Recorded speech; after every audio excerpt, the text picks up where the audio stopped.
नमस्कार, आप देखें न्यूज़ वन इंडिया और आपके साथ मैं हूं सुरभि तिवारी। तो सोशल मीडिया पेज पर सबसे पहले आप सभी का बहुत स्वागत है।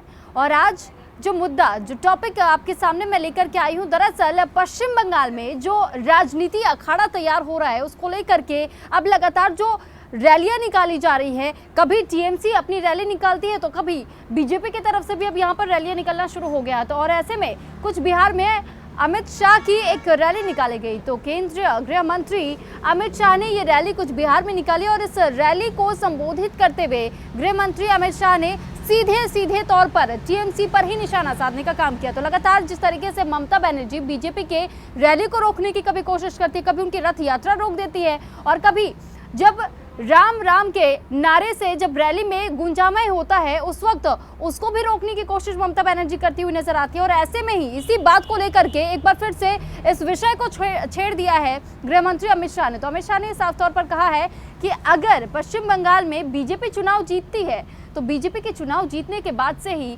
राम राम का नारा एक बार फिर से आपको सुनाई देगा। तो जिस तरीके से जय श्री राम का नारा को लेकर के जिस तरीके से हमेशा विवाद उत्पन्न होता आया है पश्चिम बंगाल में, एक बार फिर से इसी के तर्ज पर ममता बनर्जी को घेरने का काम किया है। और साथ ही उन्होंने ये भी कहा है कि जो 200 का आंकड़ा पिछली बार बीजेपी ने तय किया था, पिछली बार तो खैर विफल रही थी बीजेपी पश्चिम बंगाल में, लेकिन इस बार जो अमित शाह का ये दौरा रहा पश्चिम बंगाल का, उन्होंने साफ स्पष्ट कर दिया कि पिछली बार जो कमी जो कसर रह गई थी बाकी उसे इस बार पूरा करने का काम किया जाएगा। और जो 200 के आंकड़े की बात की जा रही है लगातार बीजेपी की तरफ से, तो उन्होंने ये साफ कह दिया है कि इस बार 200 के आंकड़े को बीजेपी पश्चिम बंगाल में पार करेगी और ममता बनर्जी की सरकार इस बार गिरनी तय है।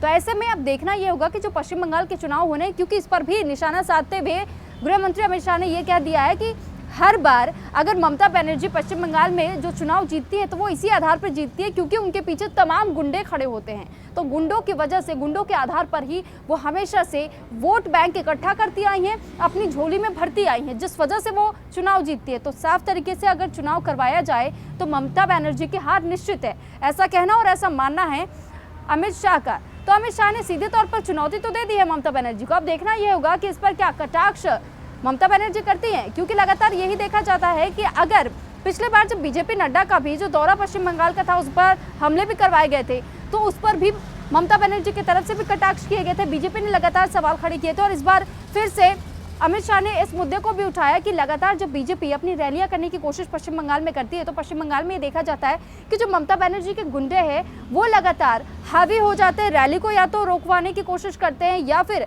तोड़फोड़ की जाती है, हिंसा भड़काई जाती है। तो ऐसे में सीधे तौर पर अमित शाह ने ममता बनर्जी के जो कार्यकर्ताओं को गुंडा बता दिया है। और अब देखना यह होगा कि कुछ बिहार रैली में जिस तरीके की भाषा अमित शाह ने इस्तेमाल किया या जिस तरीके से चेतावनी एक तरीके से दी गई है ममता बनर्जी को कि किसी भी तरीके से 200 के आंकड़े को इस बार वो पार करेंगे, पश्चिम बंगाल में ममता बनर्जी की सरकार ढहाई जाएगी और इस बार बीजेपी की सरकार पश्चिम बंगाल में बनेगी। तो अब यार पार की लड़ाई हो चुकी है, जो राजनीति का अखाड़ा है वो पूरी तरीके से तैयार नजर आ रहा है। तो इस अखाड़े में किसकी जीत होती है अब देखना यही रहेगा। तो सबकी निगाहें इसी पर टिकी हुई हैं। तो अगर आपको हमारा ये वीडियो पसंद आता है तो इसे शेयर, लाइक और इस पर कमेंट करना ना भूलें। और साथ ही अगर कोई और टॉपिक आपके मन में हो तो वो भी हमारे साथ कमेंट सेक्शन में आकर जरूर साझा करें। इसी के साथ आपसे आज के लिए इजाज़त चाहूँगी। नमस्कार।